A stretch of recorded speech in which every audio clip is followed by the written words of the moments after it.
Hello, America and around the world. This is Charity Smith, Ms.Mogul, the host of Mogul Talk. I am so excited about today's segment. It is a really timely content that we're going to share with you today. Today's show is the color of healthcare.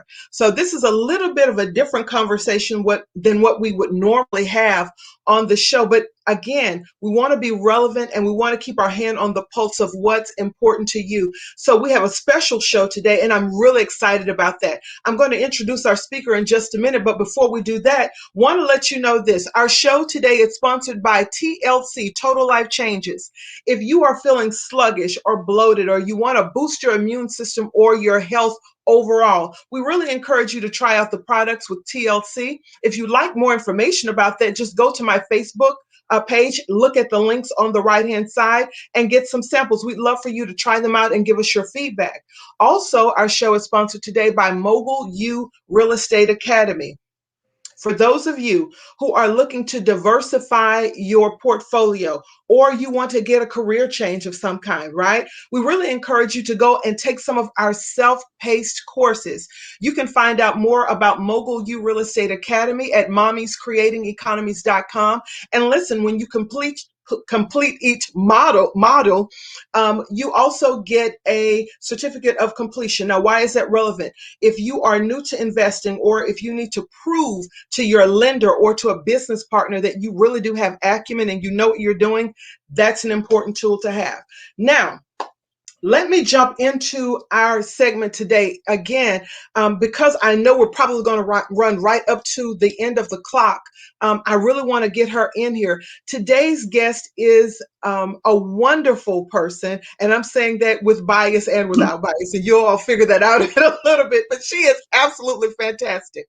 Her name is Deadra Thomas, MHABSNRN, and she is the president and CEO of Journey Medical Training Center, which is a career school located in Frisco, Texas, right here in the great state of Texas.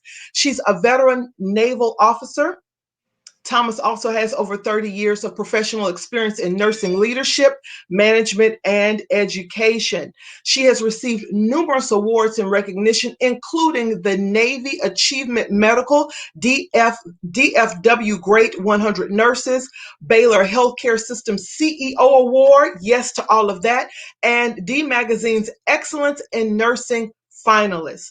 Thomas is known for her ability to connect with people, innovation, creativity, and her humanitarian spirit.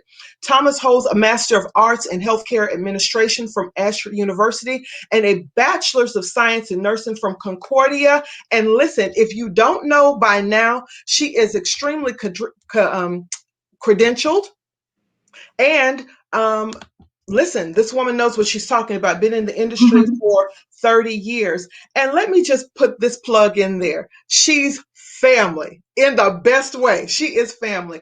And so today is a real honor and a treat for me to host this woman of legacy and entrepreneurship. So without further ado, welcome to the show, Deadra. Thank you so much. Thank you for having me. I appreciate that. Oh God, no, the pleasure, I promise you, is all mine. And talk about full circle. We grew up in the great state of Mississippi, and all of that, humble beginnings, surrounded by family and culture and laughter and all of that.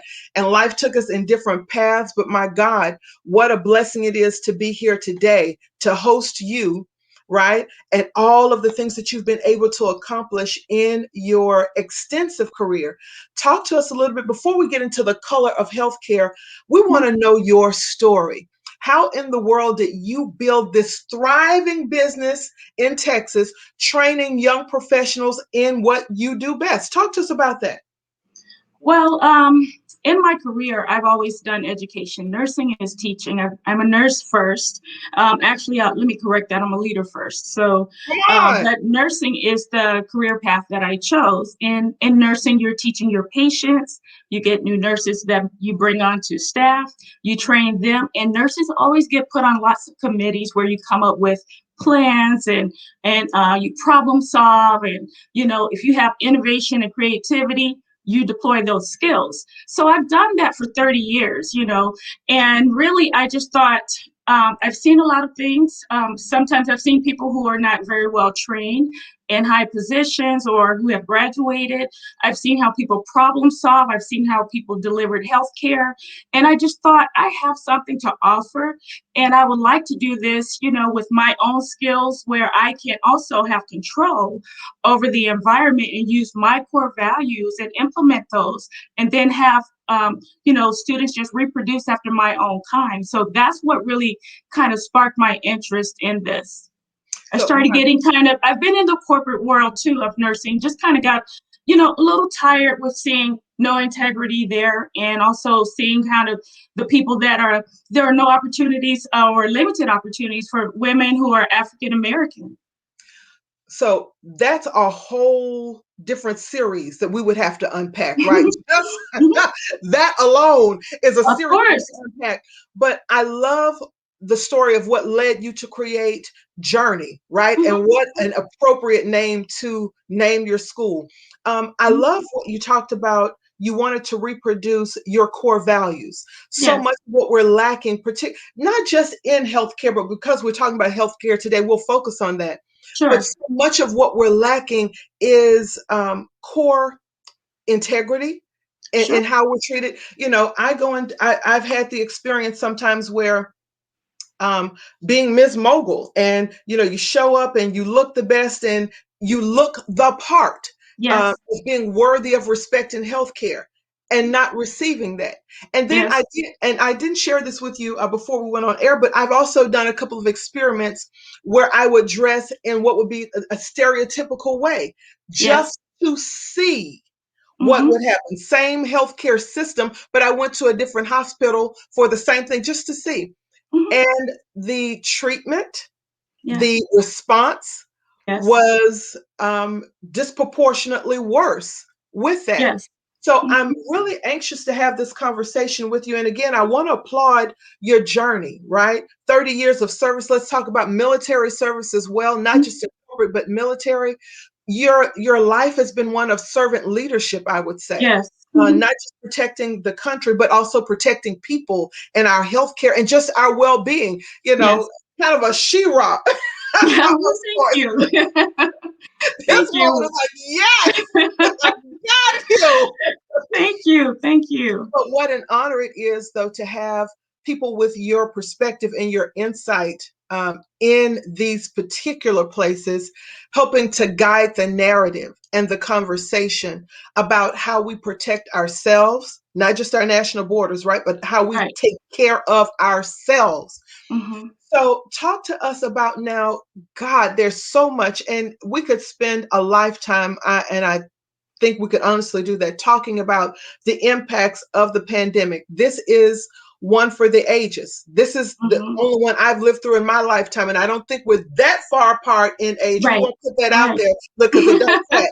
We won't put it out there, but honey, we're not that far in age. Right. But we have lived through a pandemic, which is a Yes. once in a lifetime occurrence for many people. Yes. And certainly we've seen on top of that the social impacts of that. Prior to the pandemic, we had social unrest in cities around the country. Last year was just Mm-hmm. full of civic upheaval and social unrest. Now compound that with now a pandemic, which is a once Mm-hmm. in a lifetime occurrence. And so we've seen so much and the mental toll that it's taken on citizens. That's Yes. another conversation we could have, right? And then just Absolutely. the physical impact of Mm-hmm. COVID-19, the economic impact. And now we're talking about, I think it's long haul syndrome, Yeah. where people who have been diagnosed with COVID are now experiencing effects of that. But before we get to that, in your experience, what was the state of affairs in healthcare before all of this? Because Mm-hmm. we talk about the Tuskegee experiment, but Mm-hmm. many of us have had our own experiences. We don't have to go Mm-hmm. that far back. What's been your experience in healthcare before all of this broke loose? I can tell you that in healthcare, especially, I'm going to just speak from a nursing perspective. When it comes to opportunities, you don't see a lot of people that look like you or me. When you see nurses, you see plenty of nurses. That's not the problem. The problem is you don't have a lot of people that move beyond the charge nurse. The people who can make decisions about how we treat our patients, or how do Mm, we go into communities where people have lack of access. So mm, people who can make those decisions, you don't see a lot of them that look like you or me. And when mm. you do see them, there's one or there's two. And what I found, and unfortunately, is sometimes the one or two don't even want to acknowledge each other because we're trying to blend in and make that position for ourselves, that we don't look at, if we come with their strength in numbers, we've gotten in here, let's bring more, because we can tell our own story. No one can tell our story like we can, right? So we would have nurses where they're sprinkled here and there. There's a glass ceiling, and usually at the director of nursing level. There are just a few of us. And so I've talked to other nurses. I worked for a large healthcare system, and there's one CEO nurse in that entire healthcare system that has over 30 hospitals. And I interviewed that person. I knew her before she got to that level. And I said, what do you say in the meetings when we have different issues that affect people of color? And she says, well, you have to be careful what you say. You don't say too much, because if I do say something, I might be the last person in this position.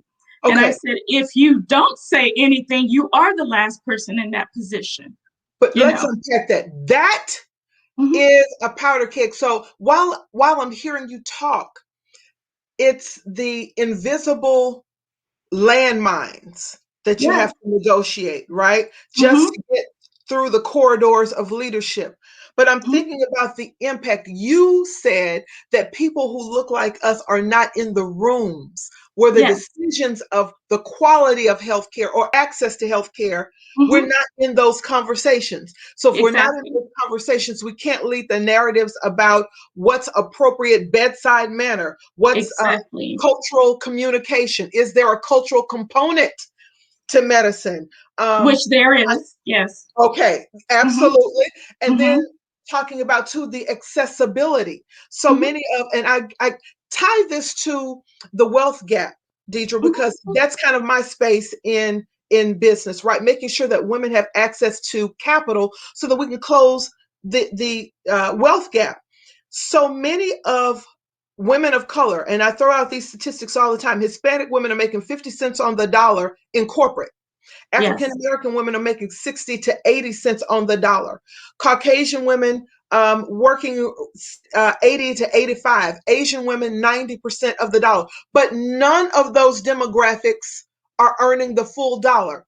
And because of those economic disparities, it's having Mm-hmm. an impact now on accessibility, on trust, and then how we show up in Mm-hmm. medical situations. Because if we're undercovered or Mm-hmm. if we're not covered at all, Mm-hmm. it has an impact then on how we receive care. So if we don't have voices like yours in Mm-hmm. the room saying, hey, this exists, it's a thing. The economic gap is a thing, and it's Yes. showing up culturally, it's a thing. Yes. If we don't have that showing up, then we get the fear and the hesitancy of now trusting people who are entrusted to care Mm-hmm. for our bodies. I mean, you think Mm-hmm. about gynecological care and Yes. cancer care and all of that that goes, so all of the social issues. I'm Mm-hmm. telling you, you opened up something of the cultural ramifications. And I Mm-hmm. think about my own experiences there and how I felt in Mm-hmm. both scenarios when I showed up as Ms.Mogul or just an average woman on the street who may or may not have insurance Mm-hmm. according to you, and Exactly. the care that I received. And then when I show my credentials, it's like, oh, and it's not that we're sorry, but you notice there's now a different response. Now we There's pick a up the pop pace. too. Mm-hmm. Yes. We And pick up they the pace we to talk to us receive about that that. too. On the nursing side, I've experienced everything you've just said. as Wow. a nurse. So when I moved to Texas and I applied for positions here, I was offered all sorts of positions, but there was one that intrigued me. And so I thought, I interviewed, I said, I want this. I know I can do something with this position. However, there was a pay cut. I took like a $10 an hour pay cut for this position. And I didn't want to do it, but I thought, you know what? I think I can do something here. Well, sure enough, in 3 months, they came back and they're like, clearly, you're this big leader, and we've made some mistakes here. We're going to create a position for you over the people that your peers, right? That's when I saw the pay scales. So not only did they have to adjust my scale, now I'm upset because I realized they really did cut me. And so I had some conversations and we had to adjust my cost of living and those types of things. That happens with women of color all the time.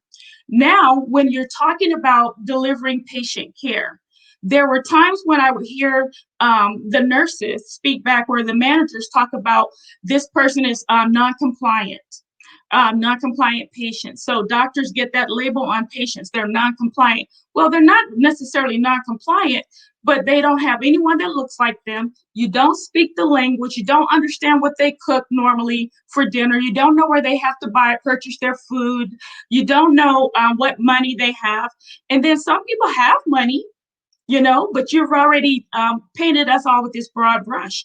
I have been a nurse where I transferred to go help out a floor. They're short staffed. I said, I'll go help them. I walked down there. They said, we're sending a nurse down.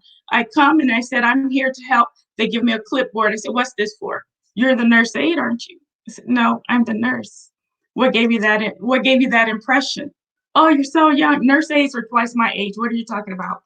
So we get those things, but there's not a non-compliance to African American or Hispanic. You just have to know what foods they eat, what's their culture. We learn this in school, but people leave it out. After they pass the test, they leave it there.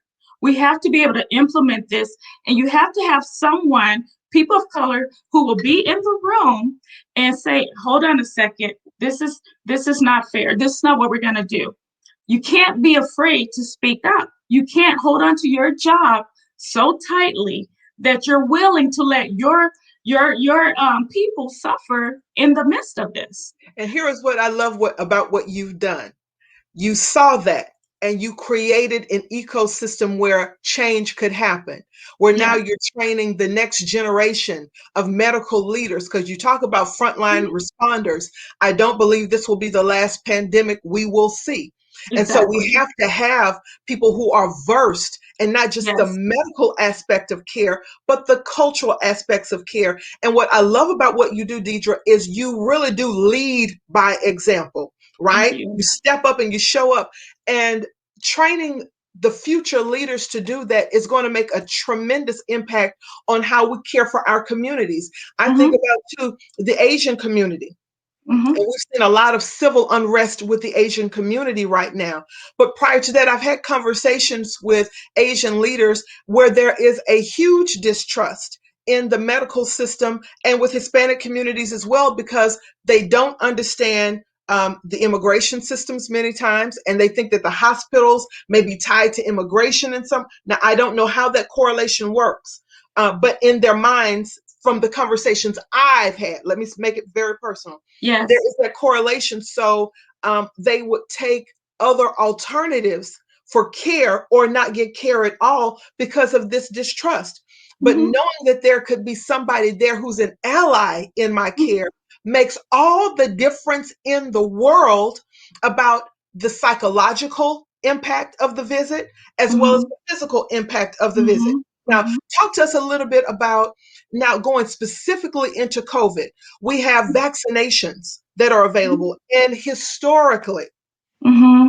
the African American community has been vaccine hesitant for many reasons. And some of them are cultural, some of them are medical. Now, I've talked to a lot of people, Deidra, and um, the hesitancy is a real place. There is a true angst. It is a thing and it is tangible. It is Yes. palatable when you have these conversations. And it doesn't matter the educational level, doesn't matter the socioeconomical level. There is a real fear. Where does that come from? And I know you really can't speak for everyone, but just in your experience, where does that come from? And how do we navigate now through the conversations of vaccines and COVID in communities of color?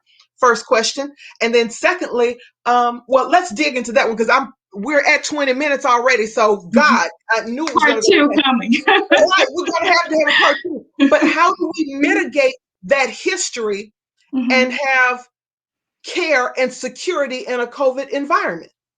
I think you have to have people that look like us in positions of leadership.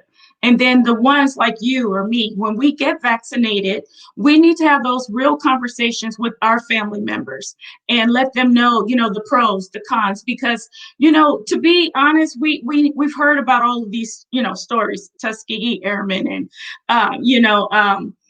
other stories in the past. But what we have to talk about with our family, if you can make a difference within your circle, you can then start to spread out, right?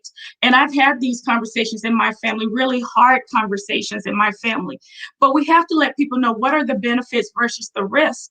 And if I believe this, then I'm going to be vaccinated as well. I can't ask you to be vaccinated and just give you the story and all the facts, and I don't do it myself.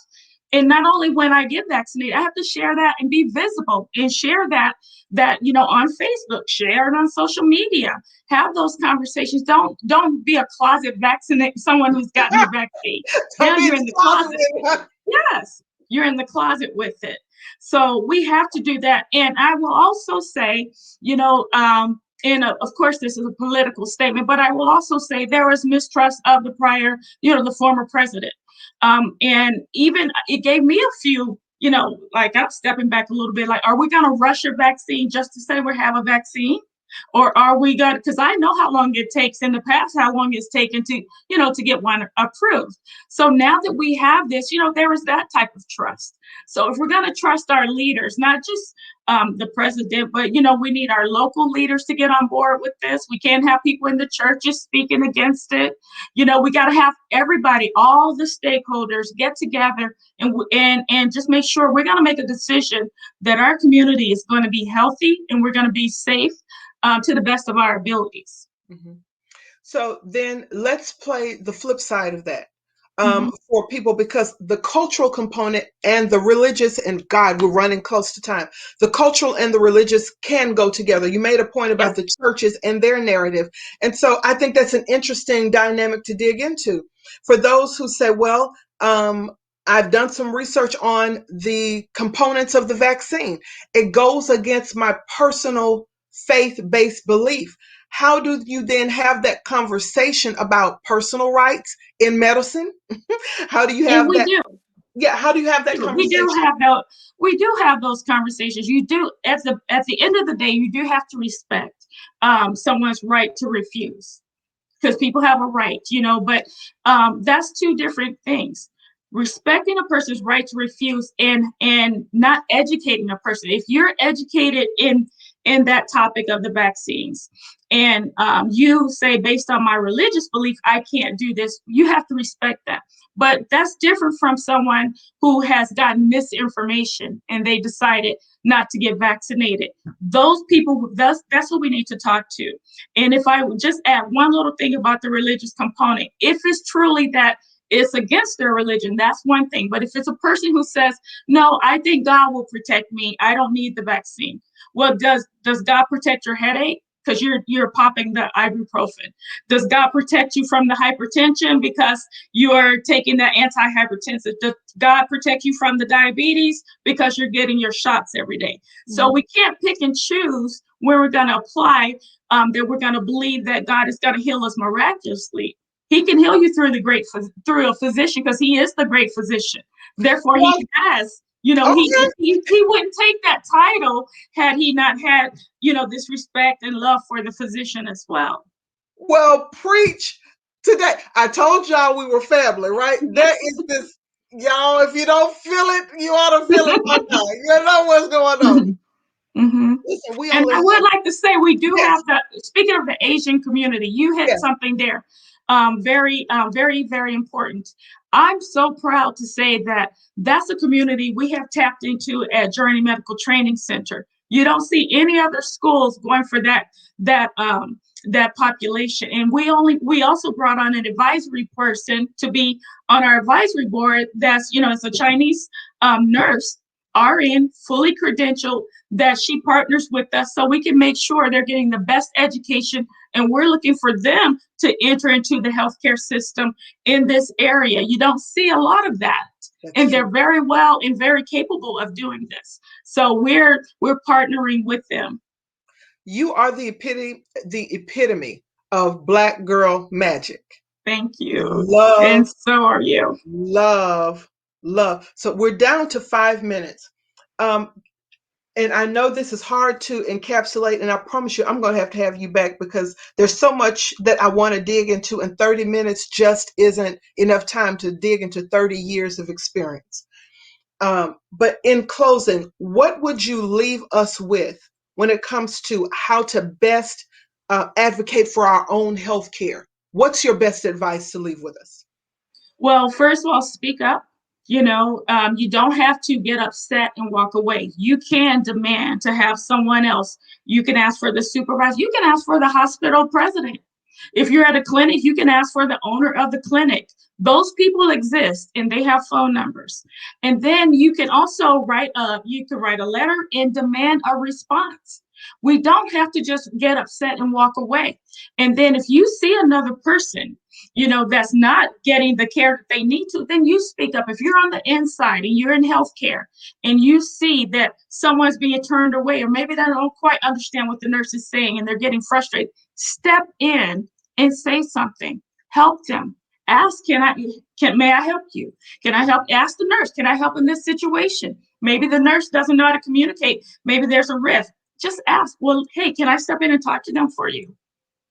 They God, will appreciate that. love my that's so empowering. And I think many times we forget that the medical professional really is working with and for the patient. Mhm. So the patient has rights. The patient We're has here a because voice. of the patient. If That there's no patient, we don't have a job.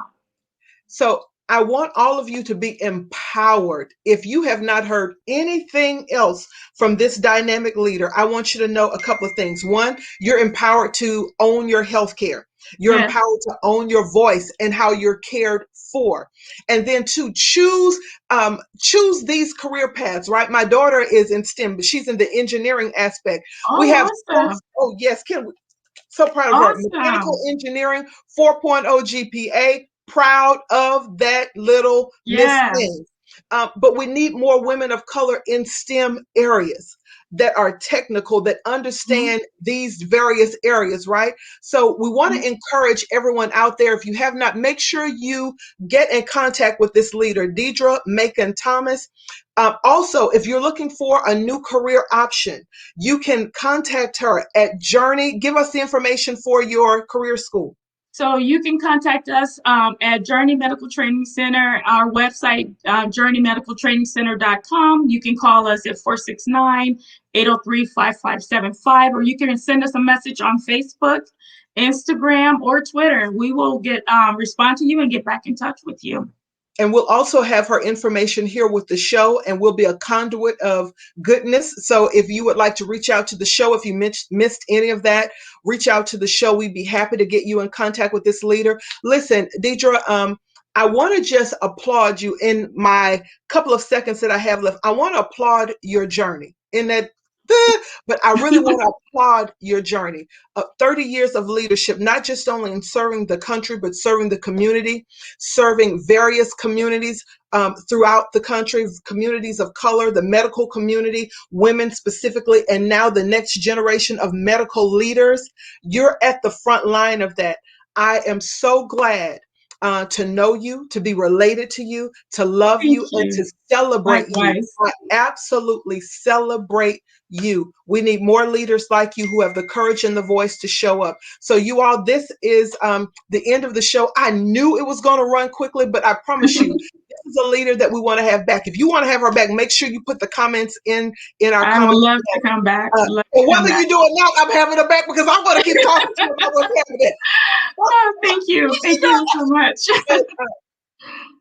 You're so vital, and you're so vitally needed now. So we celebrate you. Make sure you all reach out to her with Journey Medical. Make sure you contact her with your Yes. young people. If you have young people who are looking at the medical field and want some real training, not just in the medical field, but leadership development, I can't endorse a better leader than Deidra. So if you have not already, make sure you go to Facebook, join our fan page, join the conversation there.